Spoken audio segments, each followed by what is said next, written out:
Et comme vous le savez, nous recevons l'ouvrière spirituelle Mariam Doucouré.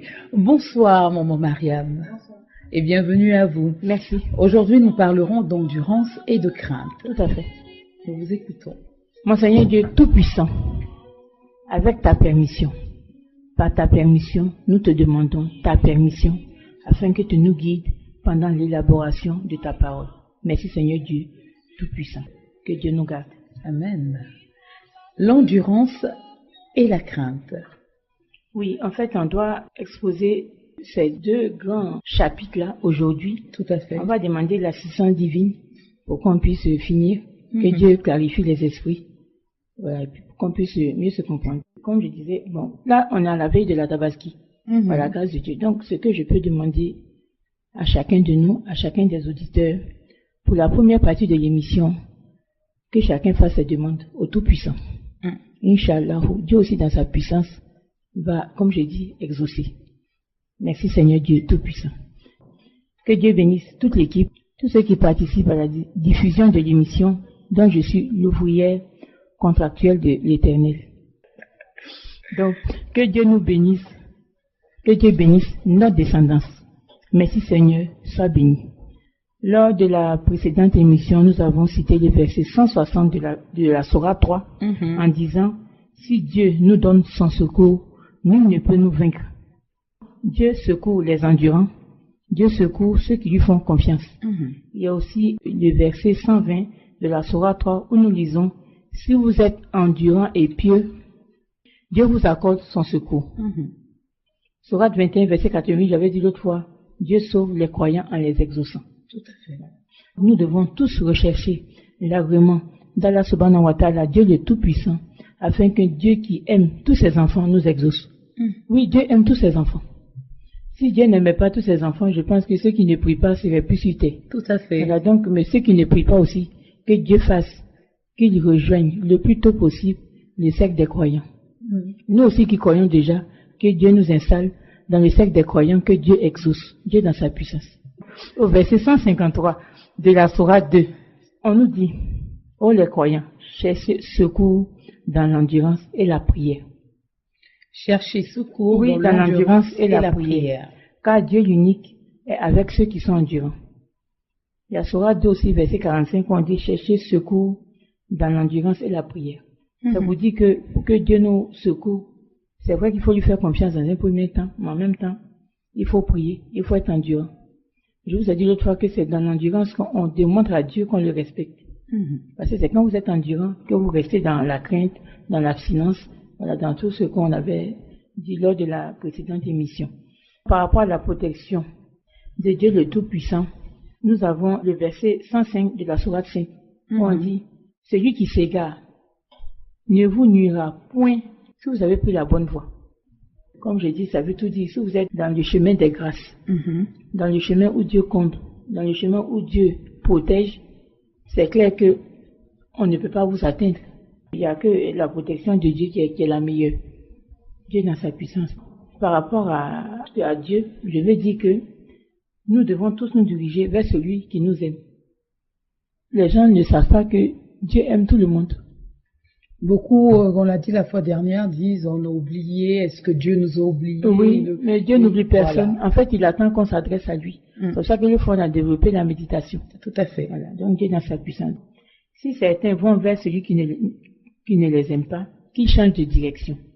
Car Dieu est clément, pardonneur, miséricordieux, charitable, plein de bonté envers ses créatures. Que Dieu nous guide. Adorer Dieu, c'est être dans le bonheur béni de Dieu. Adorer Dieu, c'est s'installer dans le bonheur béni de Dieu. Adorer Dieu, c'est se donner la chance d'adorer Dieu. C'est se donner la chance de s'installer dans la demeure de Dieu. Parce que la prière est la demeure de l'Éternel. C'est ce que j'avais dit dans la précédente émission. C'est-à-dire, quand vous êtes dans la prière, Dieu vous protège parce que vous êtes dans sa demeure. Pour y entrer, nous devons nous doter des codes qui sont la crainte, l'endurance, la pureté, etc. Oui, allez-y. D'accord. Vous parliez tout à l'heure de prière. Alors, est-ce qu'il y a un moment précis? À quel moment doit-on s'enfermer dans la prière? Oui, j'aime bien s'enfermer parce que quand vous enfermez de la prière, on peut dire que c'est la méditation. Vous rentrez en communication avec Dieu. Et c'est là que vous percevez mieux les prescriptions divines. Voilà. Donc maintenant, à quel moment on peut s'enfermer, ça dépend. Si vous êtes une mère de famille, je pense que c'est quand tout le monde est couché. D'accord. Un père de famille, je pense que après le bain, soit à 4 heures ou à 6 heures du matin, il peut s'enfermer dans la prière, vraiment sans penser à quoi que ce soit, pour que Dieu tienne compte de ses demandes, afin que Dieu l'exauce. D'accord. C'est à la parole de Dieu que vont s'abreuver tous ceux qui se gardent du bonheur d'adorer Dieu, le Très-Haut, Dieu le Tout-Puissant. La parole de Dieu est un fleuve de grâce illimité. Dès qu'on prend un bain biblique ou coranique dans le fleuve de grâce illuminé par la parole de Dieu, on se retrouve dans le lit des faveurs du fleuve béni. Merci Seigneur, sois béni. J'ai demandé aux auditeurs de formuler leurs demandes en même temps, parce que vous avez vu que il y a béni, béni qui se suit. Quand ça se suit comme ça, en général, Dieu favorise. Amen. Voilà, que n'oubliez pas en tout cas pour la première partie, n'oubliez pas de faire vos demandes. Pour le reste, c'est Dieu qui décide, Dieu dans sa puissance. Tous ceux qui se rapprochent des rivages de ce fleuve béni de Dieu n'ont qu'un seul objectif: plonger dans le fleuve de grâce béni et ne jamais en sortir. Que Dieu nous garde dans sa lumière bénie. Merci Seigneur, sois béni. La méditation nous rapproche de la vérité. La méditation nous éloigne de l'erreur, du péché. Merci Seigneur. La méditation nous rapproche du fleuve béni de Dieu. Merci Seigneur, sois béni. Méditer, c'est s'enfermer dans la parole de Dieu. C'est s'enfermer dans la demeure de l'Éternel afin de capter toutes les recommandations de Dieu le Très-Haut. Merci Seigneur, sois béni. Que Dieu le tout miséricordieux, par sa grâce, permette que le vent de ses grâces nous souffle. Merci Seigneur, sois béni. Ça, on l'a dit, et on retrouve ce que vous avez dit tout à l'heure, s'enfermer encore une fois dans la prière. Les pères de famille, les mères de famille, chacun d'entre nous doit s'enfermer dans la maison de Dieu, c'est-à-dire dans la prière, afin de recevoir toutes les recommandations divines, comme je disais tout de suite. À un âge où nous sommes responsables, on ne doit faire que ce qui nous rapporte le bénéfice divin. C'est-à-dire que Dieu nous bénisse et bénisse tout ce qu'on entreprend, afin d'obtenir rapidement, le plus rapidement possible, tout ce dont on a besoin. Merci Seigneur, sois béni. Amen. Alors, moi je vais vous demander, avant qu'on arrive, comme vous avez dit, on doit véritablement exposer sur l'endurance et la crainte. Alors on a parlé de prière, on a parlé de s'enfermer dans la prière, on a parlé de connexion avec Dieu. Que doit-on faire pour avoir surtout le secours de Dieu? Pour avoir le secours de Dieu, comme j'ai dit, demander à Dieu de nous aider à être endurants. Et c'est écrit dans le verset 127 de la sourate 16. Endure, ton endurance viendra avec l'aide de Dieu. Allah subhanahu wa ta'ala, Dieu le Tout-Puissant. En parlant d'endurance, l'endurant craint Dieu. C'est la raison pour laquelle l'endurant est endurant. Sourate 3, verset 200. Donc, ô les croyants, soyez endurants, incitez-vous à l'endurance et craignez Dieu afin que vous réussissiez. Je vais commencer à exposer la présentation sur l'endurant. Maintenant, ce que je voulais vous dire, donc là on est à la fin de la première partie, s'il vous plaît. Ce que je voulais vous dire, s'enfermer dans la prière, c'est une profonde méditation. Ce qui est bien quand on fait cet exercice, qu'on a l'habitude de le faire, après on n'a plus besoin forcément de calme. C'est-à-dire, vous avez tellement l'habitude, bon, au début, quand moi j'ai commencé, peut-être que je pourrais prendre toute la nuit pour m'enfermer. Maintenant, peut-être qu'en 1 minute, je m'enferme et puis je demande tout de suite ce que je veux à Dieu. En général, quand on a cette habitude, Dieu nous exauce. C'est important de Oui, c'est important. Oui, il faut que, ce que je vous ai dit, que Dieu me pardonne, mais quand on prie, c'est pour que Dieu nous exauce. Tout à fait. Mais si Dieu vous exauce pas, vous ne pouvez pas rentrer au paradis. Dieu exauce ses élus. Vous comprenez? On doit faire l'effort, voilà, pour que Dieu nous favorise et puis nous exauce. Dieu dans sa puissance. Amen. Donc, présentation de l'endurance, je peux commencer. Allez-y, l'endurance. D'accord. Que Dieu nous facilite en tout cas la mission. Gloire à toi, Seigneur Dieu Tout-Puissant. Mon Seigneur Dieu Tout-Puissant, par ta grâce et ta puissance, installe-nous dans le refuge des pieux. Louange à toi, Seigneur Dieu Tout-Puissant, à toi la grandeur, à toi l'existence. Par ta grâce, Seigneur Dieu Tout-Puissant, guide-nous ainsi que notre descendance dans le chemin de la piété. Seigneur Dieu Tout-Puissant, par ta miséricorde, accorde-nous ta miséricorde. Seigneur Dieu Tout-Puissant, par ta grâce, accorde-nous tes grâces.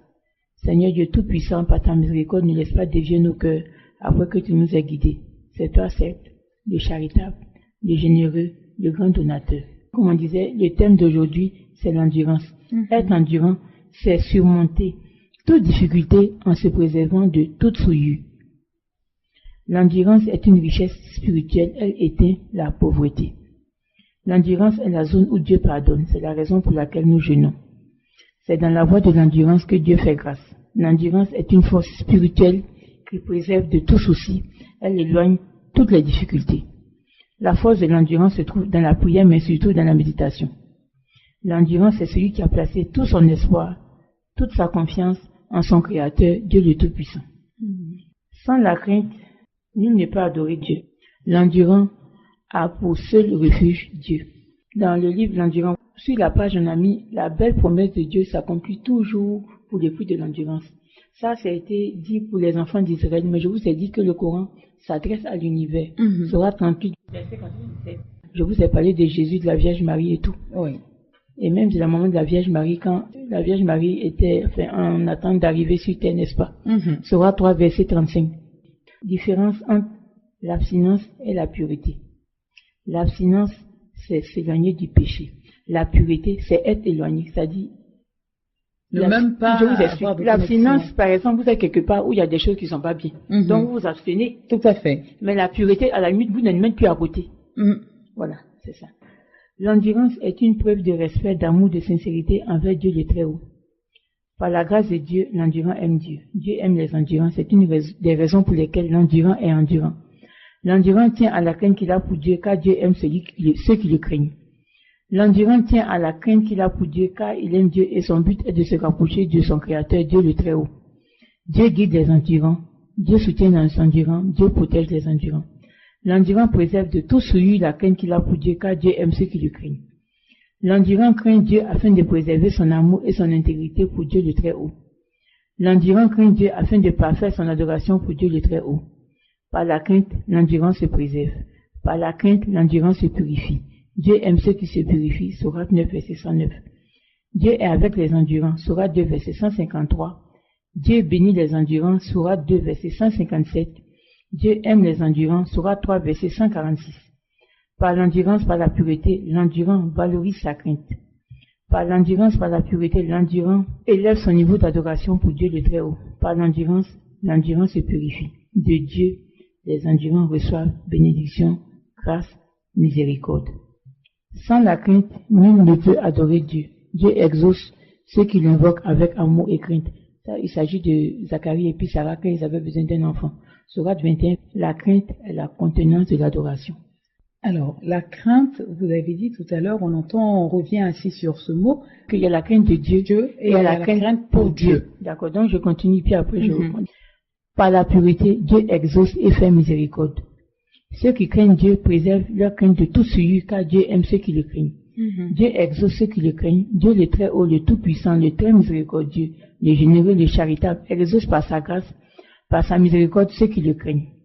Que Dieu le Tout-Puissant, par sa grâce, nous fasse grâce de la crainte de ses croyants sincères. Que Dieu, par sa miséricorde, nous fasse grâce de la crainte de ses élus. Celui qui médite n'adore que Dieu le Très-Haut. Celui qui médite se purifie, celui qui médite se sent mieux dans la pureté. Celui qui médite préfère la pureté, par la pureté, Dieu le tout miséricordieux l'exauce, l'élève, le rehausse. Merci Seigneur, sois béni.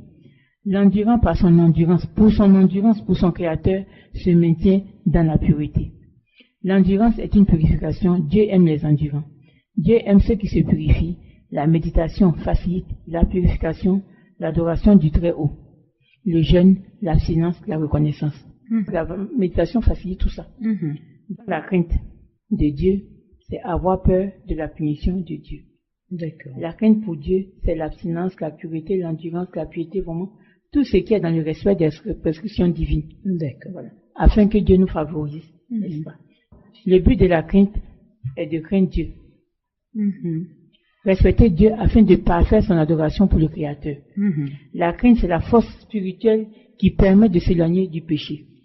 La crainte, c'est la distance qui sépare le croyant sincère du péché. La crainte, c'est vivre en la satisfaction du Créateur. comme j'ai dit l'autre fois avec Moïse, Sourate 20, verset 84, je me suis hâté vers toi, Seigneur, afin que tu sois satisfait. Pendant que Dieu a choisi Moïse parmi tous les hommes. Sourate 7, verset 144. Voilà. La crainte se présente en 2 étapes. Avoir la crainte de Dieu afin d'éviter les péchés pour ne pas subir la punition de Dieu. Avoir la crainte pour Dieu afin que Dieu nous favorise, nous fasse grâce, nous fasse miséricorde. Cette crainte renferme la piété, le respect, l'endurance, l'abstinence, la reconnaissance. Que Dieu nous installe dans les refuges des pieux. Amen. Amen. Que Dieu nous installe dans les refuges de ceux qui le craignent. Amen. Que Dieu nous compte parmi les endurants. Merci Seigneur, sois béni. Donc la crainte est une branche de la philosophie spirituelle. C'est le choix de vivre dans l'abstinence, dans la pureté, dans l'endurance, dans la reconnaissance, dans le respect de Dieu le Très-Haut, afin de parfaire notre adoration pour Dieu le Très-Haut. Par la crainte, on se préserve de toute souillure. La crainte est la contenance de l'adoration pour Dieu le Très-Haut. La crainte est une richesse. C'est la clé de la réussite. C'est la clé du succès. C'est la clé qui ouvre les trésors des cieux et de la terre. Celui qui médite n'adore que Dieu. La crainte, c'est adorer Dieu en s'éloignant de toute souillure. La crainte, c'est la recherche de la satisfaction du Créateur afin qu'il nous favorise, qu'il nous exauce, qu'il nous fasse miséricorde. Comme j'ai dit tout à l'heure, je reviens dessus, cette crainte renferme la piété, le respect, l'abstinence, c'est-à-dire s'éloigner de toute souillure, l'endurance, c'est-à-dire se préserver de toute souillure. La pureté, on a dit déjà, c'est être éloigné de toute souillure. La crainte, c'est vivre purement et simplement afin d'avoir la meilleure disposition spirituelle pour adorer Dieu. Tous ceux qui aiment Dieu ont pour préférence la pureté. La crainte est la seule voie par laquelle on a accès à la pureté. La crainte est pure, c'est une zone purifiée. La crainte s'installe dans la pureté. Le croyant sincère vit dans la crainte. Ceux qui craignent Dieu préfèrent vivre dans la crainte pour Dieu. Ceux qui craignent Dieu, ceux qui aiment Dieu vivent dans la pureté. Pour arriver à ce stade-là, on commence d'abord par amour. Je vous ai dit, il faut aimer Dieu d'abord pour qu'on puisse respecter ses prescriptions. Tout à fait. Et Dieu exauce ceux qui l'aiment. Puis en général, ceux qui aiment respectent. Il y a l'amour d'abord, la crainte, l'endurance, la pureté. Et puis après, Inch'Allah, Dieu dans sa puissance, la grâce divine, pourquoi pas. Amen. Voilà. Si vous travaillez bien, on vous donne 10 sur 10. Oui. C'est ça qui est la grâce divine. Dieu guide ceux qui sont sensibles à sa parole. Parce que souvent dans les livres saints, on nous met Dieu guide celui qui veut. Non. Dieu guide celui qui se repent. Dieu guide ceux qui réfléchissent. Dieu guide ceux qui sont sensibles à sa parole. Si par exemple vous entendez un passage du Coran ou de la Bible ou bien quelque chose de Dieu qui vous touche, mais Dieu va vous guider. Vous voyez que c'est le déclic. C'est-à-dire que ça vous touche. Automatiquement, vous allez vous intéresser à Dieu. Donc, que Dieu nous guide. Que Dieu guide notre descendance. Donc, craindre Dieu afin d'éviter les péchés, afin de ne pas subir la punition de Dieu. Donc, la crainte s'installe dans la pureté. Ceux qui craignent Dieu aiment Dieu d'un amour grandissant. Ainsi, ils convoitent la meilleure place auprès du Très-Haut. D'où leur persévérance dans l'adoration de leur Créateur. La persévérance est une force. La persévérance est une grâce. L'amour de l'endurant pour Dieu raffermit l'endurant dans sa persévérance. La méditation transporte le croyant dans la véritable adoration de Dieu le Très-Haut. La crainte pour Dieu nous permet de vivre dans la quiétude, car tous ceux qui craignent Dieu sont apaisés. Voilà.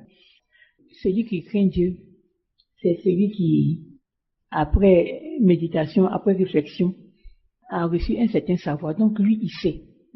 Mais le peureux, à la limite, il faut oublier d'avoir peur. Donc sa foi est médiocre. C'est-à-dire c'est un suiviste. Voilà. Maintenant, la crainte et la foi. La crainte, comme je dis, c'est la recherche de la satisfaction du Créateur afin qu'il nous comble. La foi, c'est la recherche de l'élévation spirituelle. Comme je dis, le peureux se préoccupe de ce que va dire son entourage. Celui qui a la crainte pour Dieu se préoccupe de parfaire son adoration pour Dieu. J'avais défini déjà l'abstinence, la pureté. Avoir la crainte de Dieu, je dit tout à l'heure que c'est celui qui a peur de la punition de Dieu. La crainte pour Dieu, c'est adorer Dieu. Voilà. Celui qui médite n'adore que Dieu. Celui qui médite est à l'orée des jardins paradisiaques d'Allah subhanahu wa ta'ala. À ce stade, il est difficile de faire marche arrière. Voilà, parce qu'avec la méditation, Dieu vous donne d'autres horizons et un autre univers. La crainte, c'est la clé qui ouvre la voie à la pureté, qui est la condition unique pour adorer Dieu l'unique. La crainte est un état de purification qui installe ceux qui craignent Dieu dans la pureté. Si Dieu fait de nous des âmes craintives, proclamons sa gloire et sa grandeur. Que Dieu le Tout-Puissant, par sa grâce, permette qu'on le glorifie sous l'effet de sa crainte, la crainte de ses élus. Que le Tout-Puissant bénisse ses prophètes. Amen. Donc ça, c'était la première partie de l'endurant. En fait, j'ai fait la présentation de l'endurant parce que le livre même fait peut-être 20 pages. Mais pour finir les 20 pages, c'est pas évident. Donc c'est pour ça que j'ai développé comme ça. Et quand les gens, en écoutant ce petit exposé, ça va faciliter la lecture du livre en lui-même. Alors, j'aimerais savoir, on va revenir un tout petit peu parce que il faut avoir la crainte pour Dieu. Vous avez donné les définitions de la crainte de Dieu. Vous avez parlé de foi, vous avez parlé de peur. Mais beaucoup se posent la question de savoir qu'est-ce que la parole de Dieu. La parole de Dieu, je vous dis, chers auditeurs, par la parole de Dieu, on entre dans la demeure de Dieu. Si vous n'avez pas la parole de Dieu en vous, il ne peut pas vous ouvrir ses portes, c'est pas possible. N'est-ce pas? Justement, c'est quoi avoir la parole de Dieu? La parole de Dieu, c'est la Bible, c'est le Coran. Voilà. C'est quand vous lisez les enseignements que vous recevez, c'est ça la parole de Dieu. Et à force de méditer, Dieu vous ouvre son royaume, dans laquelle demeure, je dis, on obtient tout ce qu'on désire. La demeure de Dieu, que Dieu nous garde. Chers auditeurs, seule la parole de Dieu permet notre élévation.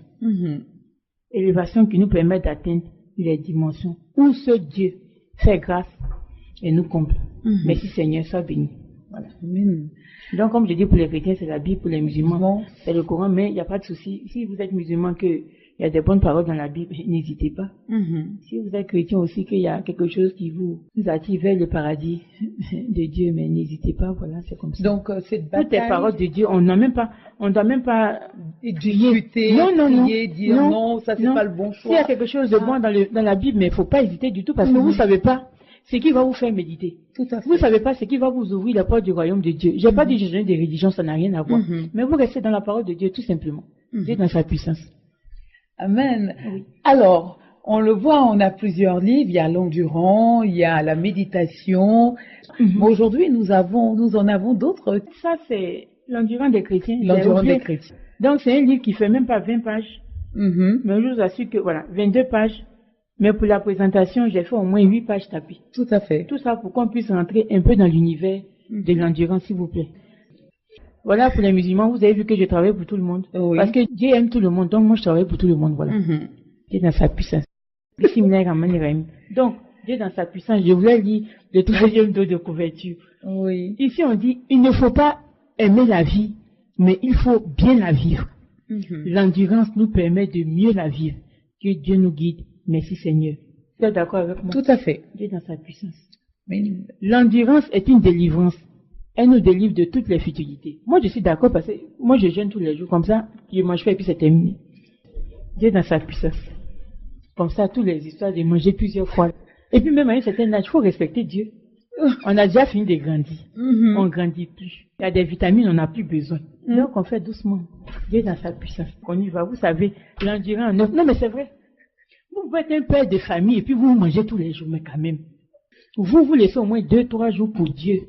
Les enfants, eux, c'est pas grave. Dieu dans sa puissance. L'endurant, Dieu me surveille. Son environnement, l'environnement de l'endurant, son domaine de définition, la zone où il est en paix avec lui-même, où il est serein et imperturbable, la crainte. L'énergie de l'endurant, c'est l'espoir en son créateur, Allah subhanahu wa ta'ala, Dieu le Tout-Puissant. Sa force, la prière, qui est, Dieu merci, par la grâce de Dieu, la demeure de Dieu. Donc c'est forcé que la personne qui rentre dans la maison de Dieu, mais il a toutes les forces. Toutes les forces, Dieu dans sa puissance. Le tonus de l'endurant, sa confiance en Allah subhanahu wa ta'ala, Dieu le Tout-Puissant, je vous ai dit, Sourate 8, verset 49. Ceux qui font confiance en Dieu sont victorieux. Que Dieu nous donne la victoire. Amen. Le souhait de l'endurant, avoir l'amour de Dieu le Tout-Puissant, pour faire partie des bien-aimés de Dieu, pour bénéficier à tout instant de son assistance, de son secours, de sa protection, de ses bénédictions, de ses bienfaits. Seigneur Dieu, on est là. Sa pensée, la pensée de l'endurant, adorer Dieu dans la tranquillité, la sérénité, la pureté. Son souci, être reconnaissant envers Dieu. Dieu même nous a dit, Sourate 2, verset 152, souvenez-vous de moi, afin que je parfasse mes bienfaits sur vous. Donc, il faut qu'on soit reconnaissant. Dieu n'aime pas les ingrats. Que ce soit entre nous, que ce soit envers Dieu, que Dieu nous enlève cette mauvaise pensée. Voilà. d'être ingrat. Le souffle de l'endurant, c'est sa foi. C'est ce que j'ai dit l'autre fois. Notre souffle de vie doit être rattaché à Dieu. Oui. Parce que si Dieu coupe son oxygène universel pendant 1 minute, je pense que là, chacun va savoir que c'est Dieu qui est faux. N'est-ce pas? Oui. Donc, Dieu, par sa puissance, nous permet qu'on rattache notre souffle de vie à sa parole. La parole qui nous guide. Et par cette même parole, vraiment Dieu nous favorise. Dieu dans sa puissance. Donc, le but de l'endurant, je suis au 9e point, que Dieu lui fasse grâce ici-bas et lui accorde le paradis pour dernière demeure. Mais en même temps, que notre passage sur terre soit couronné d'une longévité pleine de grâce, de piété, de santé, de facilité, d'aisance, et puis vraiment que Dieu nous bénisse. Amen. Voilà. Donc la philosophie de l'endurance, ça c'est sur le livre, c'est la promesse de Dieu s'accomplit toujours pour le prix de l'endurance. Si votre endurance à 100 000%, Dieu vous paye à 100 000%. Dans le Coran ou dans la Bible, quand on dit un mot, le mot n'est jamais mis au hasard. On a dit le prix de l'endurance. Si ton endurance est à 2, ben, tu auras 2. Si tu as 500, ben, tu auras 500. Moi, mon endurance est à 10 000. Je vais monter à 100 000, Inch'Allah. La personne qui peut me suivre, il n'y a pas de souci. J'accepte. Comme ça, on sera plusieurs à demander à Dieu. Quand c'est comme ça, Dieu exauce plus vite et plus facilement. Donc là, on a fini une partie de l'endurance. On va attaquer la crainte. Si c'est possible. Je ne vais pas aller loin. Oui. Là, j'ai la crainte des chrétiens qu'on avait l'autre fois. La crainte des musulmans. Oui. Mais ça, à la limite, il est moins long. C'est pour une lecture rapide. Oui. Pour pouvoir faire une méditation rapide et puis après, revenir sur les autres où il y a plus d'éléments. Donc là, je vais commencer la lecture, s'il vous plaît. Les auditeurs, que Dieu vous bénisse. Je vous ai pas oublié. L'œuvre de Dieu, vraiment, c'est pas facile. Mais bon, Dieu dans sa puissance. Ce qu'on va faire, dans un premier temps, on va lire la Fatiha en français. Parce qu'il y en a qui mettent leurs 2 mains devant eux ou bien devant le ciel, je sais pas. Mais ils ne savent pas de quoi il s'agit. Dieu dans sa puissance. On va essayer de lire la Fatiha. Mais que Dieu nous pardonne parce que la Fatiha est trop pure pour nous tous. Oui. Mais comme on n'a pas le choix, et puis que Dieu est miséricordieux, il nous a descendu la Fatiha. Que Dieu nous facilite. Donc, ici, là, ça veut dire au nom d'Allah, le tout miséricordieux, le très miséricordieux, n'est-ce pas? Louange à toi, Seigneur de l'univers. À toi, Dieu, le Tout-Puissant. Le tout miséricordieux, le très miséricordieux. Maître du jour de la rétribution. C'est toi seul que nous adorons. C'est toi seul dont nous implorons. Iyakana Boudoua, Iyakana Saïd. Dieu dans sa puissance. Donc, guide-nous dans le droit chemin. Le chemin de ceux que tu as comblés de faveur. Non pas de ceux qui ont couru ta colère, ni des égarés. Que Dieu nous installe dans le refuge des pieux. Amen. Je vais revenir sur, quand on dit à Dieu, c'est toi seul que nous adorons. Et c'est toi seul dont nous implorons le secours. Ok, ça, moi c'est la meilleure partie de la Fatiha que j'aime. Parce que c'est le seul verset qui nous convient, nous les êtres humains. Le reste, c'est trop fort pour nous. On demande à Dieu, au verset 6, guide-nous dans le droit chemin. Mais attends, tu n'as pas le niveau terminal qui dit à ton père de t'envoyer en terminal, oui, de t'envoyer au CP1. Tu demandes à Dieu, guide-nous, mais est-ce que tu es propre, est-ce que tu es prêt? Pour que Dieu nous pardonne. Et encore, le truc, c'est que quand tu commences à Fatiha, on dit au nom d'Allah, le tout miséricordieux. Mais si toi-même, la personne qui est la plus mauvaise sur la terre, si tu l'appelles, oh toi le gentil, oh toi le bon, il va te répondre. C'est-à-dire qu'on se permet d'appeler Dieu, mais est-ce qu'on est propre? Et puis on dit encore, louange à toi, c'est-à-dire, c'est ces grands noms par lesquels il répond. Normalement, quand on respecte quelqu'un, on n'appelle pas par son nom, vous comprenez? C'est vrai que dans la Fatiha, il y a un seul verset, moi qui me convient, c'est mon Seigneur Dieu Tout-Puissant, c'est toi ce que nous adorons, c'est toi ce dont nous implorons le secours. Il n'y a que ça qui nous convient. Le reste là, c'est trop fort pour nous. Parce qu'on n'est pas propre. Que Dieu nous pardonne. Surah 2, verset 150, Dieu dit, craignez-moi afin que je parachève mon bienfait à votre égard. Je vous ai dit que la crainte, c'est une richesse spirituelle. Oui. Surah 2, verset 189, craignez Dieu afin que vous réussissiez. Et Surah 3, verset 200, les croyants, soyez endurants et craignez Dieu afin que vous réussissiez. Donc, par la crainte, Dieu nous donne la réussite. La crainte, j'ai dit tout à l'heure, c'est la force spirituelle qui permet de s'éloigner du péché. La crainte, c'est la peur de décevoir le bienfaiteur, Dieu le Tout-Puissant. La crainte, c'est la peur de ne pas être reconnaissant vis-à-vis de notre Créateur. La crainte, c'est la peur de ne pas être noble vis-à-vis de notre Créateur. Ce sera 49. Dieu dit, le plus noble dans vous, c'est le plus pieux. Donc c'est dans cette optique que j'ai écrit ça. La crainte, c'est la peur de décevoir le passionnant. Celui qui passionne, le seul qui passionne, Allah subhanahu wa ta'ala, Dieu le Tout-Puissant. Donc la crainte, j'ai dit tout à l'heure, c'est une richesse, c'est rester en la station du Créateur, n'est-ce pas? Donc celui qui se retrouve dans le périmètre de la crainte, qui vit à l'intérieur des frontières de la crainte, Inch'Allah, bénéficie des bienfaits de son Créateur. Donc en vivant dans la crainte, Dieu le Tout-Puissant nous fait grâce. Vous tirez votre inspiration du livre saint qui est le Coran. On vous l'avait dit tout à l'heure que la seule partie qui vous convenait c'était parce qu'on n'était pas pur, on n'était pas propre, c'était un peu trop fort. Mais pensez-vous que l'être humain puisse arriver au stade où il pourrait réciter la Fatiha en se disant oui, aujourd'hui je suis pur ou je suis propre? Parce qu'on sait qu'on commet beaucoup de péchés. Bon, non, on ne peut pas dire ça, mais moi, ce que je veux. C'est pour ça que méditer, Dieu aime ceux qui méditent. Parce qu'il a dit, il saura 2 versets, 219, 220, qui dit sa parole pour qu'on médite ici-bas et puis pour l'au-delà. Tout à fait. Mais si vous récitez la Fatiha pendant 20 ans, 30 ans, 40 ans, vous ne savez pas ce qui se passe, mais c'est grave. Il faut chercher à savoir ce qui se trouve dans la Fatiha. Je pense qu'à partir de cet instant-là, vous ferez moins de bêtises. Je vous ai dit que celui qui ne médite pas triche. Mais celui qui médite ne triche plus. Parce qu'il y a certaines connaissances, certaines vérités qu'il découvre. Voilà. Alors, certains pourraient dire que quand on le disait dès le départ, quand on entend méditer, aujourd'hui, les gens se posent beaucoup de questions. On se dit, c'est parler avec Dieu. Voilà, vous l'avez si bien signifié, dire que c'est parler avec Dieu. Donc, c'est cet échange qui se fait à l'intérieur de soi tous les jours.